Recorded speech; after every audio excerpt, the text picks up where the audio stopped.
Hello, ഇന്നത്തെ കഥയിലേക്ക് എല്ലാവർക്കും സ്വാഗതം. ആദർശ് എന്തൊക്കെയോ ഓഫീസ് വർക്ക് ചെയ്തുകൊണ്ടിരിക്കുമ്പോഴാണ് ഒരു വാഴ ഇലയിൽ മുല്ലപ്പൂവായിട്ട് കനക അങ്ങോട്ടേക്ക് വരുന്നത്. അപ്പം ആദർശിൻ്റെ കയ്യിൽ അത് ഏൽപ്പിക്കുകയാണ്. എന്നാ ഇത് കൊണ്ടുപോയി മുറിയിൽ വെച്ചോളൂ, നല്ല മണം ഉണ്ടാവും എന്നൊക്കെ പറഞ്ഞിട്ട്. അപ്പോൾ ആദർശ് ചോദിക്കുന്നുണ്ട്, അമ്മയ്ക്കിത് നാനയുടെ കയ്യിൽ ഏൽപ്പിച്ചുകൂടായിരുന്നോ? ആ, നാനമോൾക്ക് കൊടുക്കാൻ തന്നെ പോയത്. അപ്പോഴല്ലേ മോനെ കണ്ടത്. നിങ്ങൾക്ക് രണ്ടുപേർക്കും തരുന്നത് ഒരുപോലെയാണല്ലോ.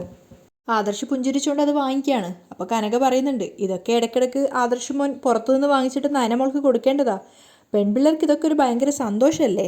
അപ്പോൾ ആദർശ് പറയുന്നുണ്ട്, പുറത്തു പോകുമ്പോൾ ഞാൻ ഇടയ്ക്ക് മുല്ലപ്പൂക്കെ വാങ്ങിച്ചു കൊടുക്കാറുണ്ട്. പക്ഷെ അതുപോരെ മോനെ, ഇടയ്ക്ക് വീട്ടിലും വാങ്ങിക്കൊടുക്കണം. നയനമോൾക്കത് വലിയ സന്തോഷമായിരിക്കും. അത് കേട്ടപ്പോൾ ആദർശ് തിരിച്ചു ചോദിക്കുന്നുണ്ട്, ഇത്രയൊക്കെ സന്തോഷം കൊടുത്താൽ പോരെ? ഇപ്പോൾ തന്നെ കുറച്ച് കൂടുതലാ. അത് കേട്ടതും കനകക്ക് ദേഷ്യം വരികയാണ്. അവർ പിറുപിറുക്കുന്നുണ്ട്. കണ്ണുള്ളപ്പോൾ കണ്ണിൻ്റെ വില അറിയില്ല. അമ്മ എന്തെങ്കിലും പറഞ്ഞായിരുന്നോ? ആദർശ് ചോദിക്കുകയാണ്. ഇല്ല, ഒന്നും പറഞ്ഞില്ല. മുറ്റം നിറയെ മുല്ലപ്പൂക്കളാ. അതുകൊണ്ട് മുറ്റത്തേക്ക് ഇറങ്ങുമ്പോൾ നല്ല സുഗന്ധമുണ്ട്. അത് മുറിക്കകത്തു കൂടി കിട്ടട്ടെ എന്ന് കരുതിയാ അമ്മ ഇത് പറിച്ചുകൊണ്ട് വന്നത്. താങ്ക്സ്, ആദർശ് പറയാണ്. അതുമായിട്ട് ആദർശ് നേരെ മുറിയിലേക്ക് പോവുകയാണ്. എവിടെ ഇതൊന്ന് വെക്കുക അവനിങ്ങനെ ചിന്തിക്കുന്നുണ്ട്. അതിനുശേഷം വിചാരിക്കും, തലയാണിക്കടയിൽ അടിയിൽ വെക്കാം എന്ന് വിചാരിച്ചിട്ട് പില്ലോ മാറ്റിയിട്ട് അതിൻ്റെ അടിയിലേക്ക് വെക്കുകയാണ്. അപ്പോഴാണ് നയന അങ്ങോട്ടേക്ക് വരുന്നത്. വാതിലൊക്കെ അടച്ചിട്ടാണ് ആദർശുള്ളത്. അപ്പം നയന ചോദിക്കുന്നുണ്ട്, എങ്ങനെയായാലും മുല്ലപ്പൂ മുറിയിൽ എത്തിക്കഴിഞ്ഞാൽ അതിൻ്റെ ഒരു സ്മെല്ലുണ്ടാവുമല്ലോ. ഈ മുറിയിൽ നല്ല മുല്ലപ്പൂവിൻ്റെ സ്മെല്ലുണ്ടല്ലോ. മുല്ലപ്പൂവിൻ്റെ ആയിരിക്കില്ല, പാലപ്പൂവിൻ്റെ ആയിരിക്കും. ആദർശ് കളിയാക്കുകയാണ്. ഈ മുറിയിൽ ഏതോ യക്ഷി കയറിയെന്നാണ് തോന്നുന്നത്. ആഹാ, അത് ശരി.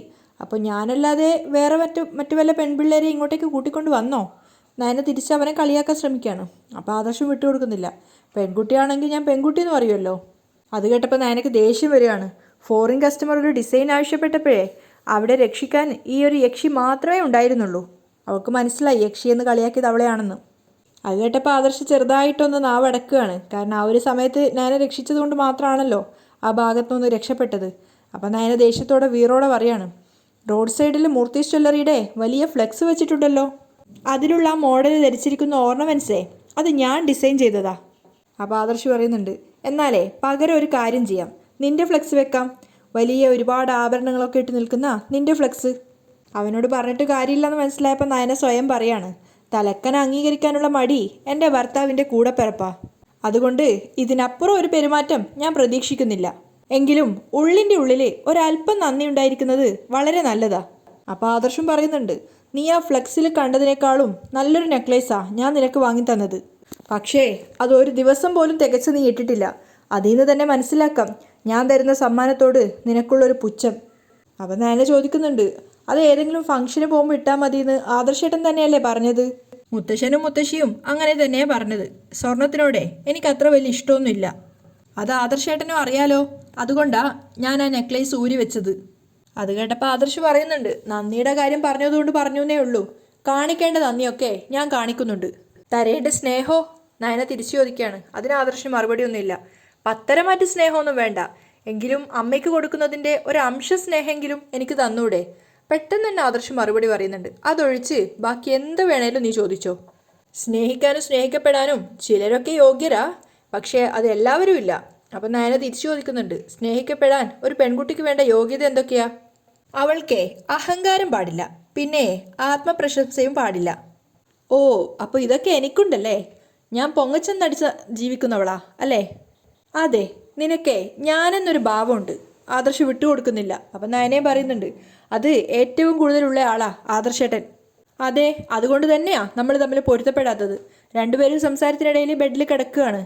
സത്യം പറഞ്ഞാലേ ആദർശേട്ടൻ്റെ കയ്യിൽ നിന്ന് നല്ലൊരു തുക ഞാൻ സാലറി വാങ്ങിക്കേണ്ടതാ. അപ്പോൾ ആദർശ് ചോദിക്കുന്നുണ്ട്, നീ ഡിസൈൻ ചെയ്ത് തരുന്നതിനാണോ? ഒരിക്കലുമല്ല, മുത്തശ്ശൻ്റെ അസുഖം മാറാൻ വേണ്ടി അഭിനയിക്കുന്ന നല്ലൊരു നടിയാ ഞാനിപ്പോൾ. അതിനുള്ള സാലറിയുടെ കാര്യം ഞാൻ പറഞ്ഞത്. ഓ, നീ ചോദിച്ചോ, എത്ര വേണമെങ്കിലും ഞാൻ തരാം. അപ്പം എനിക്ക് ദേഷ്യം വരികയാണ്. അത്രയ്ക്കുള്ള സംസ്കാരം ഇല്ലാത്തോളൊന്നും അല്ല ഞാൻ. അതുകൊണ്ടേ ഈ അഭിനയത്തിന് എനിക്ക് കാശ് വേണ്ട. അതിനുശേഷം രണ്ടുപേരും പരസ്പരം കണ്ണോട് കണ്ണ് കുറച്ചു നേരം നോക്കി നിൽക്കുന്നുണ്ട്. ആദർശ് എന്താണെന്ന് ചോദിച്ച സമയത്ത് നയന വേഗം പോയി തിരിഞ്ഞു കിടക്കുകയാണ്. പുഞ്ചിരിച്ചുകൊണ്ടാണ് അവൾ കിടക്കുന്നത്. അതേസമയം നയന ഛർദ്ദിക്കുന്ന സമയത്ത് കനക പുറത്തു വന്നിട്ട് തടവുന്നുണ്ട്. അപ്പം കനക സന്തോഷത്തോടു കൂടി തടവി കൊടുക്കുകയാണ്. അതായത് മകളൊരു അമ്മയാവാൻ പോകുന്നുള്ള ആ ഒരു സന്തോഷ വാർത്തയോടു കൂടി. അപ്പം ദേവയാനി വന്ന സമയത്ത് ദേവയാനോട് പറയുന്നുണ്ട്, രണ്ടുപേരും തമ്മിൽ പിണക്കമൊക്കെ അഭിനയിക്കുകയാണെങ്കിലും അങ്ങനെ ആദർശ് മോൻ്റെ അമ്മ ഒരു മുത്തശ്ശിയാവാൻ വേണ്ടി പോവാണ് എന്നൊക്കെ പറയുന്ന സമയത്ത് ദേവയാനി ദേഷ്യത്തോട് ആദർശിനെ നോക്കണം. അപ്പോൾ ആദർശ് ഇല്ല, ഒരിക്കലും സംഭവിച്ചിട്ടില്ല എന്നൊരു ഭാവത്തിൽ നോക്കുന്നുണ്ട്. അപ്പം കനക പറയുന്നുണ്ട്, ദേവയാനി ആദ്യം പറയാണ്, ഇല്ല അതെന്തെങ്കിലും ഫുഡ് കഴിച്ചതെന്തോ പറ്റാത്തായിരിക്കും. ഒരിക്കലും അല്ല, ഇതൊക്കെ നമുക്ക് കണ്ടാൽ അറിയില്ല, നമ്മളൊക്കെ പ്രസവിച്ചവരല്ലേ എന്നൊക്കെ കനക പറയാണ്. അപ്പം ദേവയാനി ദേഷ്യത്തോടു കൂടി ആദർശം നോക്കുകയാണ്.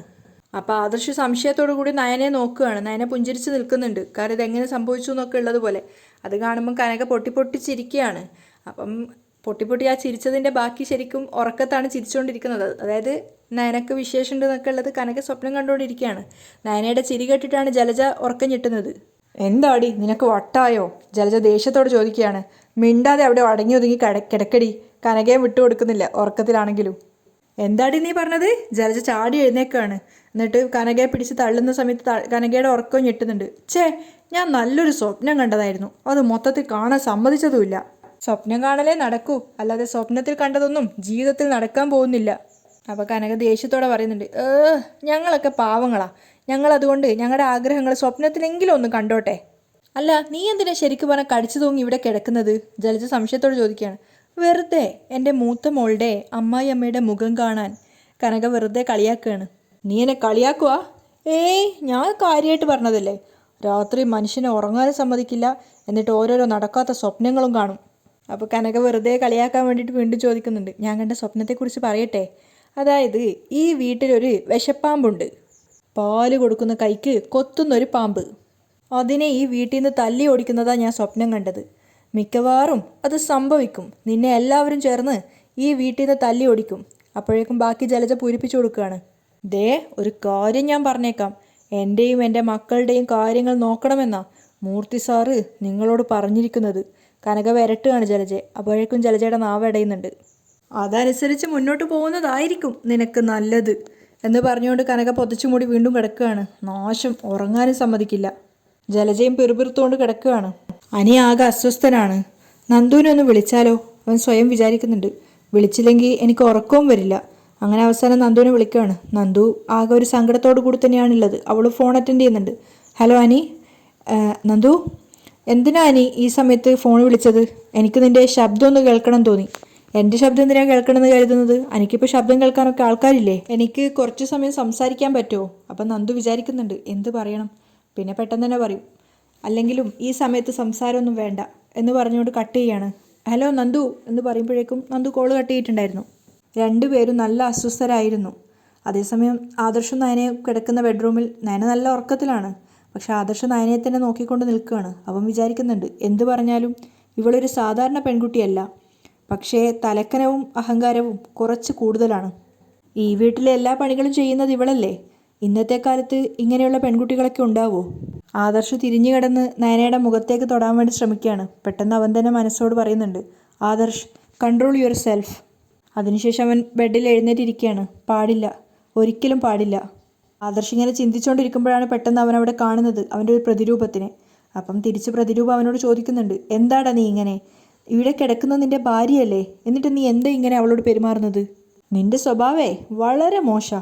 ചില സമയത്ത് നിനക്ക് നിൻ്റെ ഭാര്യയോട് സ്നേഹം, മറ്റു സമയത്ത് വെറുപ്പ്. അത് അമ്മയ്ക്ക് വേണ്ടിയാന്നൊക്കെയാണ് നീ പറയുന്നത്. പക്ഷെ നീ ഒരു കാര്യം മനസ്സിലാക്കണം, നിങ്ങൾ തമ്മിൽ പരിചയപ്പെട്ട നാൾ മുതൽ ഞാനെന്നൊരു ഭാവം നിൻ്റെ ഉള്ളിലുണ്ട്. നീയോ ഇവളും തമ്മിലുള്ള ആദ്യ കൂടിക്കാഴ്ച നീ ഒന്ന് ഓർത്തു നോക്കിയേ.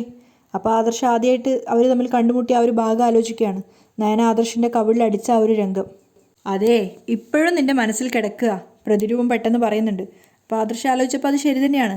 നിന്റെ മനസ്സൊന്ന് കീറി മുറിച്ച് പരിശോധിച്ചാ ഈ കിടക്കുന്നവളോടെ നിനക്ക് ഭയങ്കര സ്നേഹമാ. അപ്പോൾ ആദർശ് പ്രണയത്തോടെ നയനയെ നോക്കുകയാണ്. അവളിതൊന്നും അറിയാതെ നന്നായിട്ട് ഉറങ്ങുന്നുണ്ടായിരുന്നു. അപ്പം പ്രതിരൂപം പറയുന്നുണ്ട്, അതുകൊണ്ടാ നിനക്ക് ഉറക്കം വരാത്തത്. താഴെ കിടന്ന അവൾക്കേ നീ പ്രമോഷൻ കൊടുത്തില്ലേ, പിന്നെ എന്താടാ അവളെ നെഞ്ചോട് ചേർത്ത് കിടത്തിയ? ആദർശ് ഇങ്ങനെ പ്രണയത്തോടെ നയനയെ നോക്കുകയാണ്. പെട്ടെന്ന് തന്നെ അവനിങ്ങനെ സ്വയം കൺട്രോൾ ചെയ്തിട്ട് പറയുന്നുണ്ട്, നോ, ഞാൻ അത്രയ്ക്ക് ചീപ്പൊന്നുമല്ല. ചീപ്പോ? എടാ ഈ കിടക്കുന്നതേ ഒരു അന്യ പെൺകുട്ടിയൊന്നും അല്ല. പ്രതിരൂപം തിരിച്ചു പറയാണ്. നിന്റെ ഭാര്യയാ, അത് നീ ഇനിയെങ്കിലും ഒന്ന് മനസ്സിലാക്കണം. ജീവിതത്തിൽ എല്ലായിടത്തും നീ നിന്റെ മുത്തശ്ശനെ ഫോളോ ചെയ്യുന്ന ആളാ. പക്ഷെ ഒരിടത്ത് മാത്രം നീ നിന്റെ മുത്തശ്ശനെ കണ്ടതായിട്ട് പോലും ഭാവിക്കുന്നില്ല. ഇന്നും നിന്റെ മുത്തശ്ശിയെ മുത്തശ്ശൻ കൈവെള്ളയിലാടാ കൊണ്ടു നടക്കുന്നേ. ആ ഒരു കാര്യത്തിൽ മാത്രം നീ മുത്തശ്ശനെ അനുകരിക്കുന്നില്ല. നിന്റെ മനസ്സിൽ ആഗ്രഹങ്ങൾ ഉണ്ടായിട്ടും നീ നിന്റെ അമ്മയെക്കുറിച്ചായിരിക്കും ആലോചിക്കുന്നേ അല്ലേ? എടാ, ബെഡ്റൂമിലെ ഭാര്യയോട് സ്നേഹം കാണിച്ചിട്ട് നീ പുറത്തിറങ്ങുമ്പോൾ ദേഷ്യം കാണിച്ചോ? വെറുതെ അമ്മയെ കാണിക്കാൻ വേണ്ടിയിട്ട്. അങ്ങനെയൊക്കെ എത്രയോ വീടുകളിൽ നടക്കുന്നുണ്ട്. നീ വലിയ തലച്ചോറുള്ള ആളല്ലേ, എന്നിട്ട് എന്താ അങ്ങനെയൊന്നും ചിന്തിക്കാത്തത്? ഒരു ഡിസൈൻ വരക്കണമെങ്കിൽ കൂടി ഇവളുടെ സഹായം വേണം. അതുവഴി കോടികൾ കൊയ്യുന്നുമുണ്ട്. അതിന് ഞാൻ ഇവൾക്ക് നെക്ലേസ് വാങ്ങിക്കൊടുത്തില്ലേ? അപ്പം പ്രതിരൂപം ചോദിക്കുക, ആ നെക്ലേസ് വാങ്ങിക്കൊടുത്തപ്പോൾ ഇവൾ എന്താ പറഞ്ഞത്? എടാ, ഇവൾക്ക് ഇതൊന്നും അല്ല വേണ്ടത്, അതിനേക്കാളും മൂല്യമുള്ള നിന്റെ സ്നേഹ വേണ്ടത്. ഈ ലോകത്തുള്ള ഏതൊരു ഭാര്യയും സ്നേഹത്തോടെ ഭർത്താവ് സമ്മാനം വാങ്ങിക്കൊടുത്താലേ തൃപ്തിയാവൂ. അത് നീ മനസ്സിലാക്കണം. എടാ, ഇവളുടെ മുന്നിലൊന്ന് തോറ്റു കൊടുക്ക്. ആ തോൽവിയെ നിങ്ങളുടെ ജീവിതത്തിന്റെ വിജയമായിരിക്കും. പിന്നെ നിന്നെപ്പോലെ മുരടനായ ഒരു ഭർത്താവിന് കിട്ടിയ ഭാഗ്യമാടാ ഇവള്. അത് കേട്ടതും ഒറിജിനൽ ആദർശ് പ്രതികരിക്കുകയാണ്. മുരട നിന്റെ എന്ന് പറഞ്ഞുകൊണ്ട് തലയണ എടുത്തിട്ട് പ്രതിരൂപത്തെ എറിയാൻ നോക്കുകയാണ്. അതിനുശേഷം കലിമാറാതെ ആ മുല്ലപ്പൊക്കെ എടുത്ത് എറിയുന്നുണ്ടായിരുന്നു. പക്ഷേ നയനയുടെ മേലെയാണ് ആ തലയാണ്ട് പോയി വീഴുന്നത്. അതുകൊണ്ട് തന്നെ നയന അലറി എഴുന്നേക്കാണ്. എന്തായി കാണിക്കുന്നേ ആദർശേട്ടാ എന്നൊക്കെ പറഞ്ഞ് അവൾ ബഹളം വെക്കുന്നുണ്ടായിരുന്നു. നയനയുടെ അലർച്ച കേട്ടപ്പോൾ പെട്ടെന്ന് തന്നെ ആദർശ് അവളുടെ വാ പൊത്തിപ്പിടിക്കുകയാണ്. അതിനുശേഷം കൈ മാറ്റിയ സമയത്ത് നയന ചോദിക്കുന്നുണ്ട്, എന്താ ഈ കാണിക്കുന്നേ? ഞാനേ മുത്തശ്ശനോട് പറഞ്ഞു കൊടുക്കും, പിന്നെ പോലീസിലും പോയി കംപ്ലൈൻറ്റ് കൊടുക്കും. നീ എവിടെ വേണേലും കംപ്ലൈൻറ്റ് കൊടുത്തോ, എനിക്ക് ആ ഭാവം ഉണ്ടോ? ഞാനെന്ന ഭാവം? അപ്പം നയന പറയുന്നുണ്ട്, ഞാനത് പറഞ്ഞിട്ടുണ്ടായിരുന്നു. അതും ആലോചിച്ചുകൊണ്ടാണോ കിടക്കുന്നത്? അതേ ഉള്ളൂ. മൂർത്തി ജ്വല്ലറിയുടെ MD ആയതുകൊണ്ട് എന്തോ ആരോ ആണെന്നുള്ള ഭാവത്തിലാണ് എൻ്റെ ഭർത്താവ് നടക്കുന്നത്. അങ്ങനെയൊക്കെ പറയുകയാണെങ്കിലും നയനയുടെ ഉള്ളിൽ അവനോട് നിറയെ പ്രണയമാണ്. അവൻ്റെ കണ്ണുകളിലേക്ക് നോക്കിയപ്പം അവൾക്കത് തോന്നുകയും ചെയ്യുന്നുണ്ടായിരുന്നു. അതുപോലെ തന്നെ ആദർശും പ്രതിരൂപം പറഞ്ഞത് പ്രകാരം പോലെ തന്നെ നയനെ ഒരുപാട് സ്നേഹിക്കുന്നുണ്ടായിരുന്നു അവനും. അപ്പം ആദർശ് ഇങ്ങനെ പ്രണയത്തോടെ നോക്കി നിൽക്കുമ്പം പ്രതിരൂപം പറയുന്നുണ്ട്, എടാ, ഭാര്യയുടെ മുന്നിലേ ഒന്ന് തോറ്റു കൊടുക്കുന്നത് കൊണ്ട് കുഴപ്പമൊന്നുമില്ല. അവിടെ ഈഗോം കൊണ്ട് നടന്നാലേ ജീവിതം ഒരു പരാജയമായിരിക്കും. അവൻ നയനയെ നോക്കുന്ന സമയത്ത് ആദർശ് അവളെ തന്നെ നോക്കി നിൽക്കുകയാണ്. എന്താ ഇങ്ങനെ നോക്കുന്നേ? ഒന്നുമില്ല. പെട്ടെന്ന് തന്നെ ആദർശ് ബെഡിൽ നിന്ന് ഇറങ്ങിയിട്ട് പോയിട്ട് വെള്ളം കുടിക്കുകയാണ്. അപ്പം നയന പറയുന്നുണ്ട്, ഞാനേ മുറിമാറി കിടക്കണോ? എനിക്കിവിടെ കിടക്കാൻ പറ്റില്ല എന്ന് ഞാൻ മുത്തശ്ശനോട് ചെന്ന് പറയട്ടെ? എന്തുകൊണ്ടാണ് കിടക്കാൻ പറ്റാത്തതെന്ന് നീ മുത്തശ്ശനോട് പോയി പറ. അപ്പോൾ മുത്തശ്ശൻ എന്തു പറയൂന്ന് എനിക്കറിയണം. അപ്പോൾ പെട്ടെന്ന് തന്നെ പ്രതിരൂപം ആദർശനോട് തട്ടിക്കയറുകയാണ്. ഡാ, നിങ്ങൾക്ക് തമ്മിലൊരു കുഞ്ഞു വേണമെന്ന് മുത്തശ്ശൻ പറഞ്ഞതല്ലേ? അപ്പോൾ ആദർശ് പ്രതിരൂപത്തെ തന്നെ നോക്കി നിൽക്കുകയാണ്. അതിൻ്റെ സമയപരിധിയും നിശ്ചയിച്ചായിരുന്നല്ലോ. അതൊക്കെ കടന്നു പോവാറായി. ഈ രീതിയിലാണ് നിന്റെ പോക്കെങ്കിൽ എന്തിനാടാ അമ്പലത്തിൽ പോയി തൊട്ടിൽ കെട്ടിയത്? ഇടയ്ക്കൊക്കെ അമ്പലത്തിൽ പോകുമ്പോഴേ ആട്ടിക്കളിക്കാനോ? എടാ, മനുഷ്യനായാലേ കുറച്ച് അന്തസ്സ് വേണടാ. അപ്പോൾ ആദർശ് പ്രതിരൂപത്തന്നെ നോക്കി നിൽക്കുന്നതപ്പം നയനക്ക് അന്താളിപ്പായി. കാരണം അവിടെ ആരെയും അവൾ കാണുന്നില്ല. ഇവൻ ആരെ നോക്കിയാൽ നിൽക്കുന്നതെന്നുള്ളൊരു തോന്നൽ. അന്തസ് പ്രതിരൂപം കളിയാക്കുകയാണ്. അപ്പം ആദർശ് പറയുന്നുണ്ട്, അതെ, എനിക്കിത്തിരി കുറവാ, ഇയാൾ ചെല്ല്. നയന അന്താളിച്ച് നോക്കി നിൽക്കുകയാണ്. ആദർശ് ആരോടാ സംസാരിക്കുന്നതെന്ന് മനസ്സിലാവാതെ. അവൾ നോക്കുമ്പോൾ അവിടെ ആരെയും കാണുന്നുമില്ല. അപ്പോൾ ആദർശ് പ്രതിരൂപത്തോട് തട്ടിക്കയറുന്നുണ്ട്. എന്നെക്കുറിച്ച് മോശമായിട്ട് ഇതുവരെ ആരും സംസാരിച്ചിട്ടില്ല. അപ്പോൾ പ്രതിരൂപം കളിയാക്കുന്നുണ്ട്. അങ്ങനെ മറ്റുള്ളവരുടെ സംസാരം കേൾക്കാൻ വേണ്ടി നീ നന്നായിട്ട് ഒരു കാര്യവുമില്ല. സ്വയം നന്നാവണം. എടാ, ഭാര്യയുടെ മനസ്സറിയാത്തവനെ ഒരു ആണാണോടാ? എൻ്റെ ക്ഷമയെ പരീക്ഷിച്ചാലുണ്ടല്ലോ. ആദർശം തിരിച്ച് മറുപടി പറയാണ്. ഞാനേ എന്ത് ചെയ്യുമെന്ന് പറയാൻ പറ്റില്ല. അപ്പോഴേക്കും നയന വിചാരിക്കുന്നുണ്ട്, അയ്യോ, എന്തോ കുഴപ്പമുണ്ടല്ലോ. ശരി, എന്നാൽ പിന്നെ ഞാനൊന്നും പറയുന്നില്ല, നീ നിൻ്റെ ഇഷ്ടം പോലെ അങ്ങ് ചെയ്യ് എന്ന് പറഞ്ഞിട്ട് പ്രതിരൂപം അവിടുന്ന് മായിയാണ്. ആദർശ് ചുറ്റിലും നോക്കുന്നുണ്ടായിരുന്നു എവിടെ പോയിന്ന്. അങ്ങനെ വന്ന് ബെഡിലിരുന്നപ്പോൾ നയന ചോദിക്കുന്നുണ്ട്, അതെ, ഇപ്പം ആരോടാ സംസാരിച്ചേ? സംസാരിച്ചെന്നോ? ആര് സംസാരിച്ചു? അല്ല, ഉറക്കത്തിലായിരുന്നെങ്കിൽ സ്വപ്നം കണ്ടെന്ന് പറയായിരുന്നു. ഇത് എഴുന്നേറ്റ് നിന്ന് സംസാരിക്കുകയായിരുന്നല്ലോ. ഞാൻ ആരോട് സംസാരിച്ചിട്ടില്ല. അപ്പോൾ എനിക്ക് തോന്നിയതാണോ? ആയിരിക്കും. നിനക്കേ കുറച്ച് തോന്നൽ കൂടുതലാ. അതുകൊണ്ട് പലപ്പോഴും വേണ്ടാത്തതൊക്കെ തോന്നും. അല്ല, ഇന്ന് നമ്മുടെ ഫസ്റ്റ് നൈറ്റ് ആണോ? നയന സന്തോഷത്തോടെ ചോദിക്കുകയാണ്. അപ്പോൾ അത് ചോദിക്കും, ഫസ്റ്റ് നൈറ്റോ? അല്ല, ബെഡിൽ മുല്ലപ്പൊക്കെ വിതറിയതുകൊണ്ട് ചോദിച്ചതാ. അത് മുറിക്കകത്ത് നല്ലൊരു സ്മെല്ലിന് വേണ്ടി ഇട്ടതാ.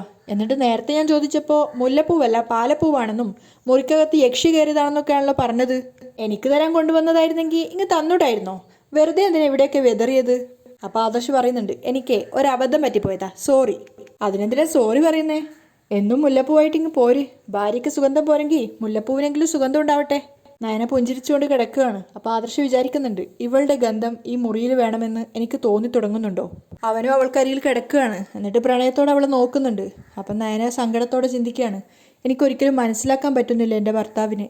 ഉള്ളിൽ സ്നേഹമുണ്ടെന്ന് അറിയാം, എങ്കിലും അത് പ്രകടിപ്പിക്കാൻ അറിയില്ല. അത് പ്രകടിപ്പിക്കുന്നത് വരെ ഞാൻ ഉണ്ടാവോ ഈ മുറിക്കകത്ത്? സങ്കടത്തോടു കൂടി ആദർശിനെ നോക്കി നയന കിടക്കുകയാണ്. അവിടെയാണ് ഇന്നത്തെ എപ്പിസോഡ് വൈൻഡപ്പ് ചെയ്യുന്നത്.